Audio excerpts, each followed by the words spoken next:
Hey, it's MBS here.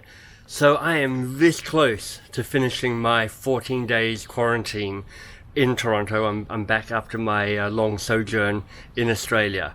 Pretty excited. 3 days to go until I get to hug my wife again, be able to wander the streets of Toronto, a free man, go and get my vaccination. These are exciting times. You know, this is actually my 5th quarantine of this pandemic. So I'm getting pretty good at this whole being locked away for a period of time. You know, quarantine, the origin of the word is the Italian phrase, I think it's 40 giorni. Obviously, I'm not a great Italian speaker, but it means 40 days. And in the 14th century, they started putting ships, parking them outside the port cities to make sure that there wasn't plague on board before allowing people in. And 40 days is interesting, you know, it's also Jesus in the desert, it's also Noah and his flood. The Buddha under the Bodhi tree was 49 days, so there's something about that extended period of time is a period of transformation. I do think that 6-week period, which is roughly what 40 days is a really interesting period of time. It comes up in the Conspiracy, the membership site that Ainsley and I are building at the moment.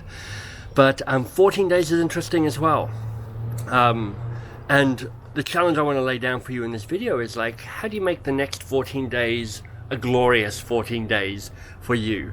I mean, I think one of the things that's happened on this pandemic is, you know, time. It's just got weird. It's longer, it's shorter, it's faster, it's slower.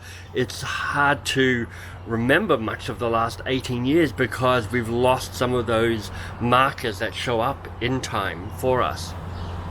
So I do think creating markers is one of the ways to build a more memorable life. I mean, forget about productivity and getting stuff done.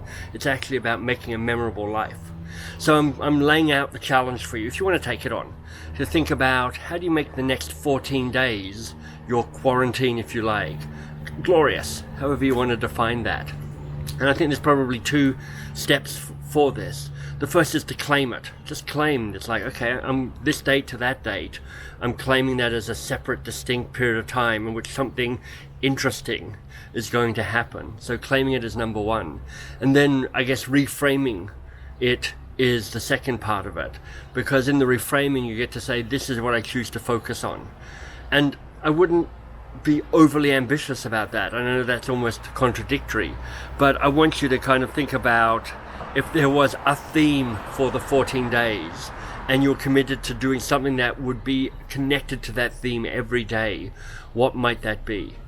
And it could be, you know, exercise, it could be reading, it could be conversations with friends, it could be outreach, it could be time with yourself. There's all sorts of things that you could do to say, this is how I could turn these next 14 days into something that was important and significant and mattered to me. 14 glorious days.